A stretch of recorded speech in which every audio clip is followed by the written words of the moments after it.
«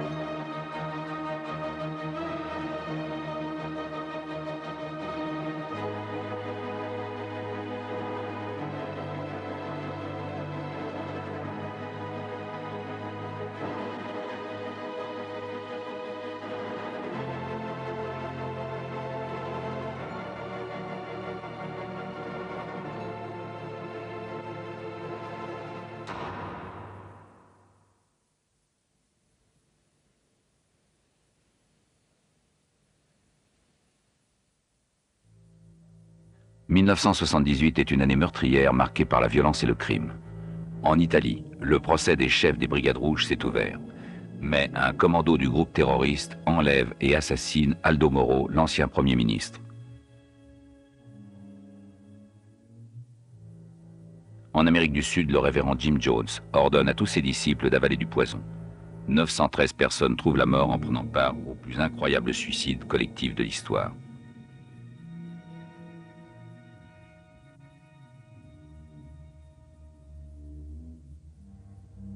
À Londres, le transfuge bulgare, Gorg Markov, est tué avec un parapluie empoisonné.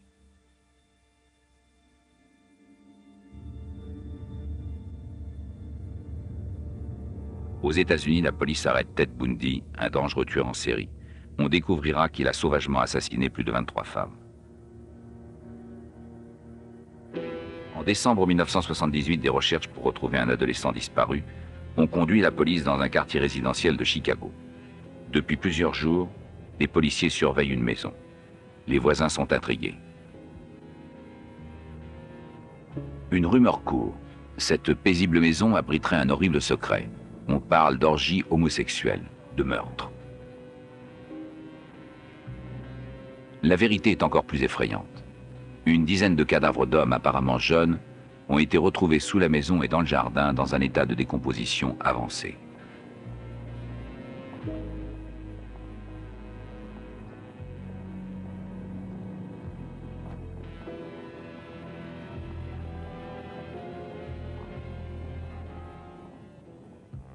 Au même moment, le propriétaire de la maison est interrogé par la police. John Gassi dirige une prospère entreprise de construction. C'est un homme bien sous tout rapport, respecté et apprécié par son entourage.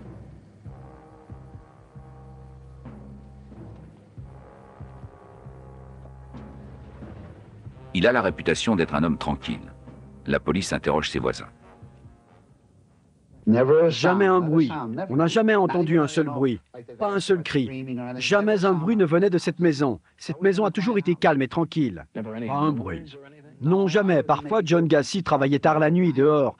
Alors on entendait des bruits de scie. Comme il travaille dans la construction, j'attribuais ces bruits à son travail.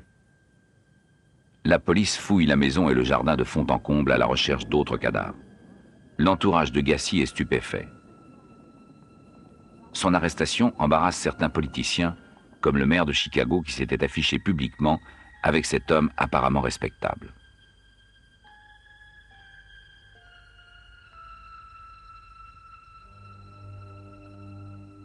La mère de l'une des victimes raconte que Gassi jouissait d'une bonne réputation. C'était un homme qui aimait les enfants. Mon fils était content de travailler pour lui. Il me disait souvent qu'il avait de la chance de l'avoir rencontré parce qu'il avait beaucoup de relations dans le monde politique.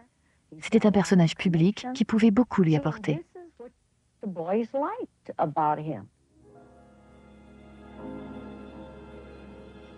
Gassi prenait part à des œuvres de charité et se déguisait en clown pour distraire les enfants de l'hôpital local. Il avait soutenu le président démocrate Carter lors de la campagne présidentielle de 1977. Il fut même photographié en la compagnie de Rosalind Carter, l'épouse du président. La maison de Gassi se révèle être un véritable charnier. Les policiers découvrent sans cesse de nouveaux cadavres. Déjà 18 corps de jeunes garçons ont été exhumés.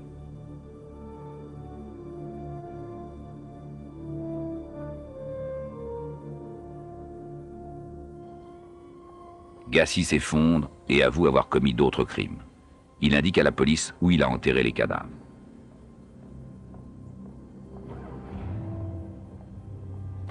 Le médecin légiste demande l'aide de la presse pour identifier les victimes. Y a-t-il d'autres faits à l'heure actuelle qui puissent indiquer ce qui s'est réellement passé? Pour le moment, nous n'avons pas d'éléments nouveaux. Les corps des victimes ont été retrouvés dans un état de décomposition avancé. Il n'est pas possible de les identifier, il ne reste que des squelettes. Comme vous le savez, il est impossible de pratiquer une autopsie sur un squelette. À quelle profondeur fouillez-vous maintenant?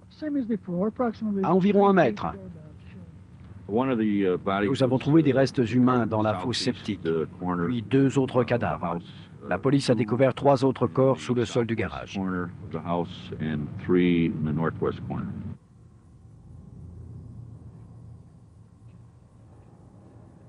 Suite aux aveux de Gassi, la police fait creuser sous les fondations de la maison. Nous pensons qu'il va falloir examiner le sous-sol centimètre par centimètre.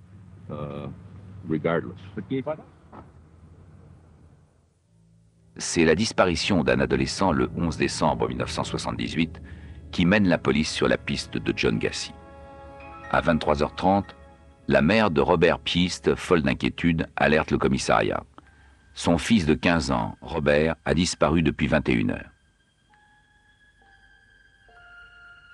Selon sa mère, Robert avait rencontré John Gassi dans un magasin du quartier. Ce dernier lui avait proposé un petit boulot pour les vacances d'été.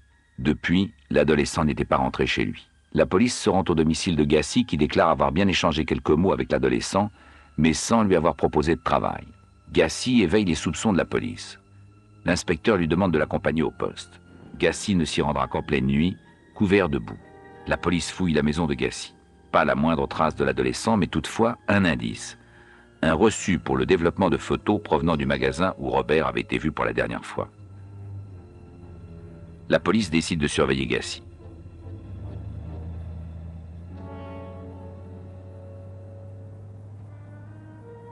Au bout d'une semaine, il invite les 2 inspecteurs chargés de le surveiller à prendre le petit déjeuner. Une odeur nauséabonde règne dans la maison. La pompe sanitaire a été débranchée, explique Gassi. Peu satisfaits de son explication, les policiers reviennent munis d'un mandat de perquisition et ouvrent la trappe du vide sanitaire sous la maison.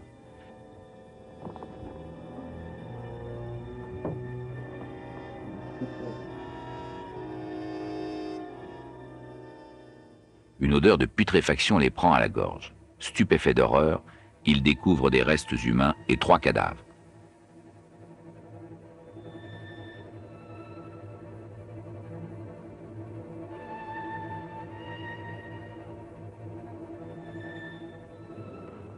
Inculpé de meurtre, Gassi avoue avoir assassiné plus de 30 personnes. La police retrouve le corps d'un enfant de 9 ans, mais la plupart de ses victimes sont des adolescents. Gassi attirait certaines de ses victimes en leur proposant un emploi. Il fréquentait aussi les quartiers de prostitution homosexuelle de Chicago en quête de proies faciles.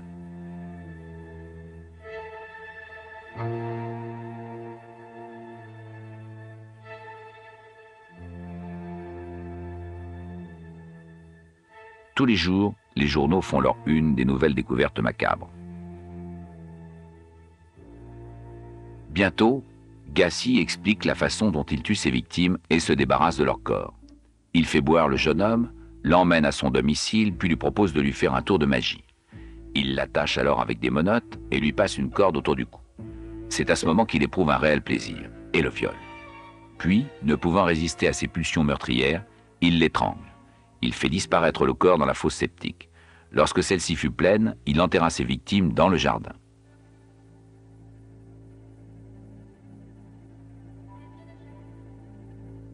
Robert Piest est la 33e victime de ce tueur sadique.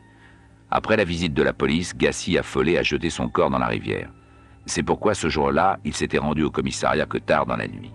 La police retrouvera 4 autres cadavres dans la rivière.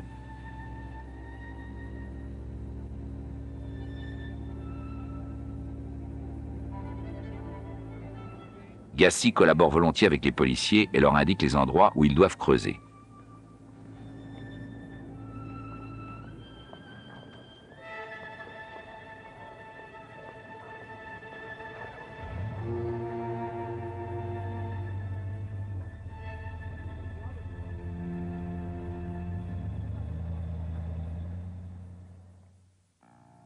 John Wayne Gassi est né à Chicago en 1942. Il fut appelé ainsi car son père adorait John Wayne, le célèbre acteur. Son père, un alcoolique brutal, l'humilie et le bat dès son jeune âge et il se fait agresser sexuellement par un ami de la famille. Après de brillantes études, il devient à 22 ans le directeur d'un important magasin de vêtements et épouse une de ses collègues. Son beau-père lui offre le poste de gérant d'une chaîne de fast-food. Il utilise déjà sa position pour harceler sexuellement ses jeunes employés. En 1968, Gacy est accusé de tentative de viol sur un adolescent et de s'être livré à des actes indécents sur un autre jeune homme. Son entourage est frappé de stupeur. Cet homme respectable est arrêté.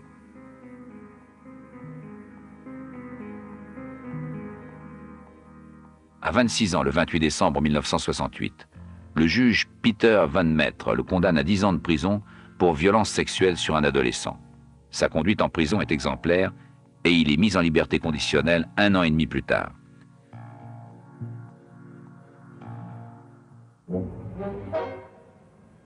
Dès sa libération, sa femme demande le divorce. Il part alors pour Chicago où il décide de créer une entreprise de construction. De nouveau, un jeune homosexuel porte plainte contre Gacy pour tentative de viol. Les poursuites sont abandonnées, la victime ne se présentant pas au tribunal pour témoigner.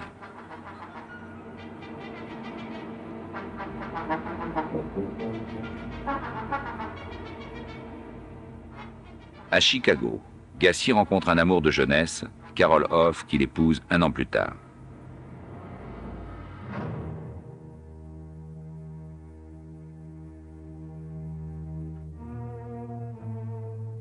Déjà, ses amis remarquent l'odeur nauséabonde qui imprègne l'atmosphère de sa maison. Gacy leur explique que la fosse septique est régulièrement inondée. Gacy se montre brutal envers sa femme.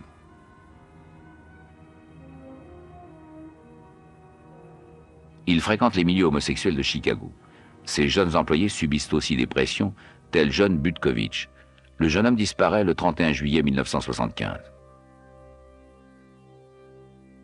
Le 6 avril 1976, on signale la disparition de Sam Stapleton, un adolescent de 14 ans. Puis Rick Johnson, 15 ans, disparaît alors qu'il rentrait d'un concert. Greg Grodzik, un employé de Gacy, fait l'erreur de lui rendre visite à son domicile.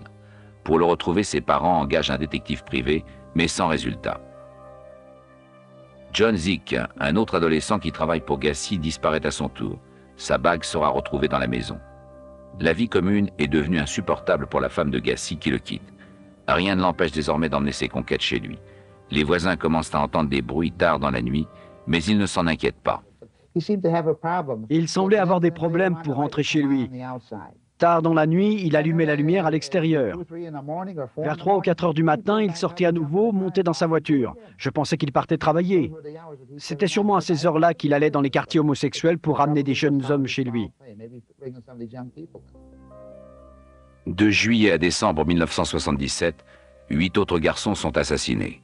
Parmi eux, Matthew Ronan et Robert Gilroy, le fils d'un policier qui habite 4 rues plus loin. Robert Winch, 16 ans, parti rendre visite à un ami, ne reviendra jamais. L'opinion publique s'interroge. Comment la police n'a-t-elle pas fait le rapprochement entre Gacy et les disparitions de tous ces adolescents? Pourtant, plusieurs d'entre eux avaient des points communs. Employés par Gacy, homosexuel. Pourtant, son casier judiciaire était déjà lourd. Et au début de l'année, une autre plainte avait été déposée contre lui pour violence sexuelle.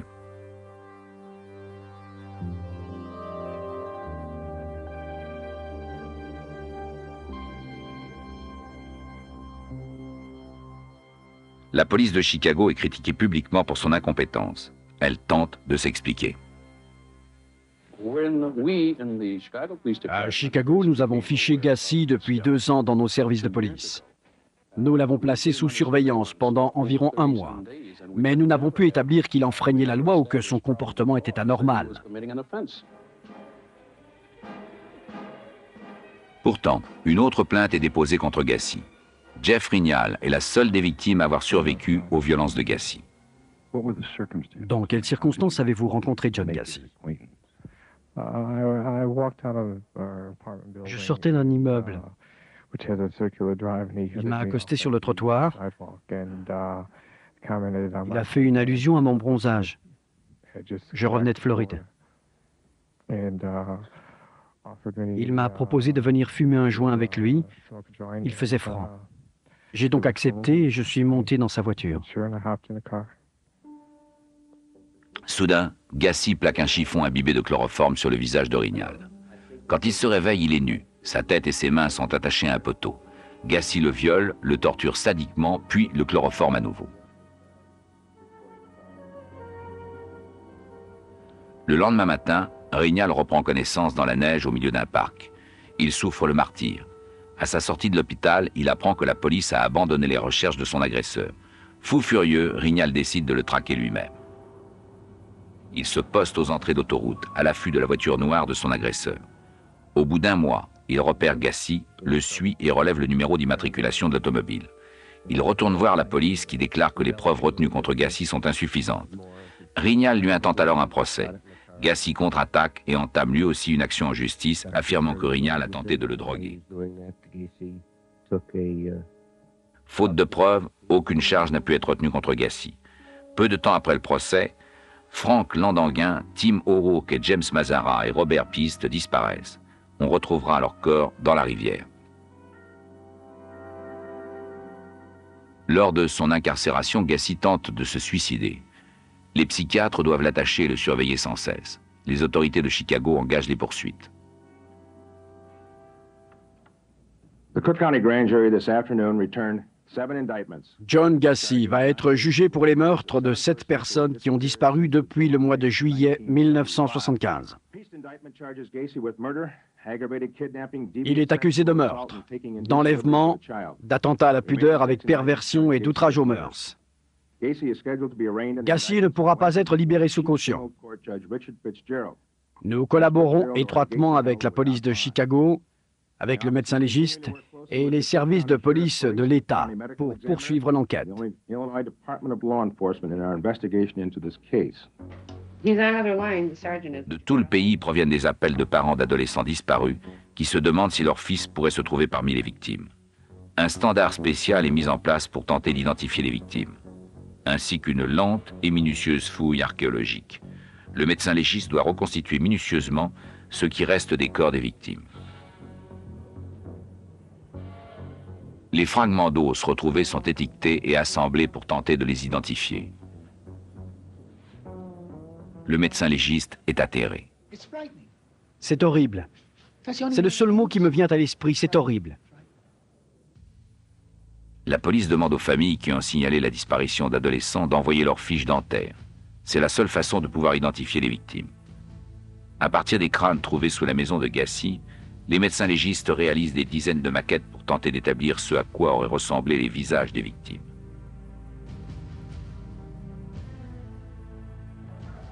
Pendant l'enquête, la police est frappée par les nombreuses similitudes de cette affaire avec une série de crimes commis en 1973 au Texas. 2 tueurs psychopathes, Dean Corll et Elmer Henley, avaient torturé, violé et tué 27 adolescents. Les cadavres avaient été retrouvés dans un hangar à bateau. Gassi avouera avoir été fasciné par ces 2 tueurs sadiques.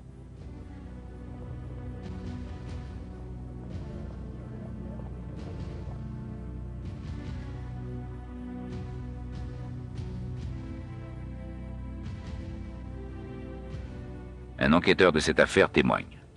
Dans les 2 cas, les victimes étaient uniquement des adolescents ou des hommes jeunes. Elles étaient tuées de la même manière, toujours dans un même endroit, et les corps étaient cachés de la même façon.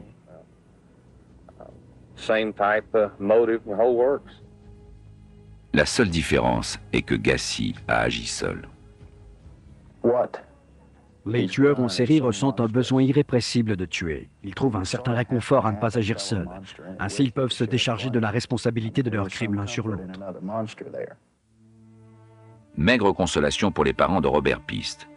C'est grâce à leur fils que Gassi a été arrêté. Ils assistent tous les jours aux audiences préliminaires au procès. À la lecture de l'acte d'accusation, le public est horrifié. John Gassi ne peut assister aux audiences pour raison de sécurité. Les psychiatres continuent de l'examiner.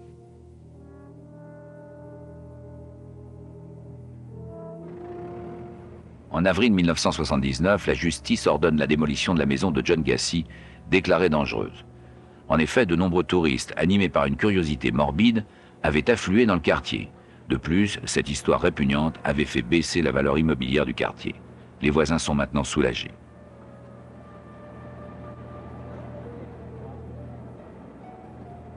Il faudra attendre plus d'1 an avant que le procès ne commence. Il fut difficile de constituer un jury. En effet, trouver 12 personnes sans préjugés défavorables sur Gacy relevait de la gageure.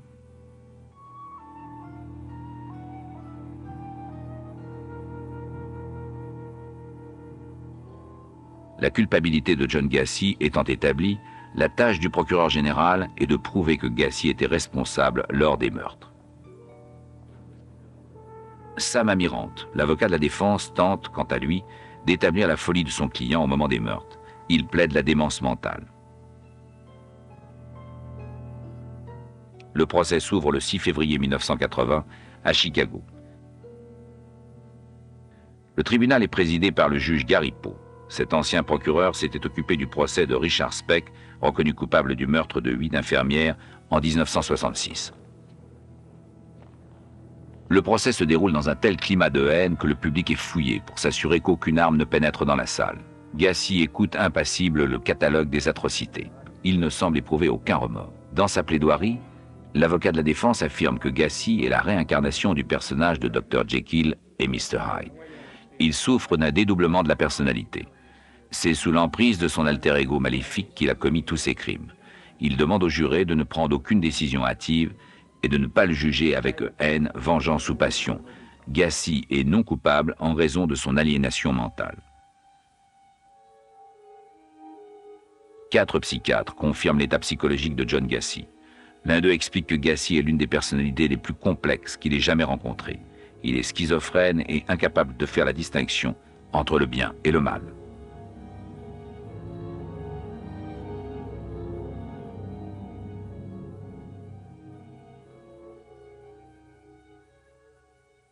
Pour l'accusation, Gacy n'est qu'un tueur cruel.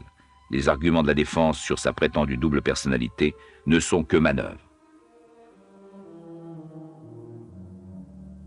John Gacy savait que ce qu'il faisait était mal. « Je ne crois pas qu'on puisse avoir 33 accès de folie temporaire », déclare le procureur. Gacy est un être pervers qui est responsable de ses actes. Le jury délibère pendant 2 heures. John Gacy est reconnu coupable et responsable des meurtres dont on l'accuse. Les familles des victimes attendent la sentence. Détention à vie ou peine capitale. La mère de l'une des victimes déclare au nom de tous. J'espère que John Gacy sera envoyé à la chaise électrique. Tout le monde se sentira mieux. Toutes les mères seront soulagées. Le frère de Robert Pist approuve. Il ne reste qu'une solution maintenant. Laquelle? Il doit être envoyé à la chaise électrique. C'est le pire des assassins. Cet homme doit être puni pour les crimes qu'il a commis, déclare l'accusation.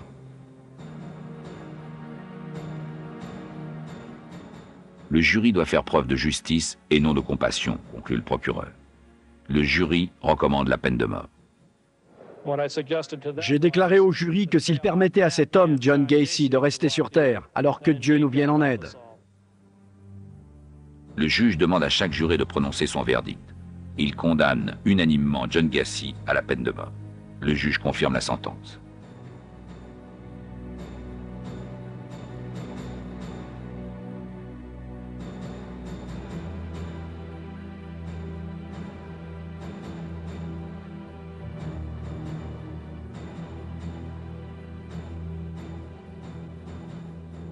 Dans l'après-midi, Gacy demande au procureur de lui accorder un entretien. Cette condamnation est la volonté de Dieu. La décision du jury n'est que le reflet de ce que j'ai moi-même tenté de faire pendant ces 10 dernières années, me détruire, lui déclare-t-il. Depuis 1980, Gacy est incarcéré dans le quartier des condamnés à mort. C'est ici qu'il a réalisé ses 2 troublants dessins, un clown et une tête de mort. Ils illustrent les 2 aspects de sa personnalité. Le clown traduit son besoin d'être aimé, la tête de mort, ses pulsions criminelles.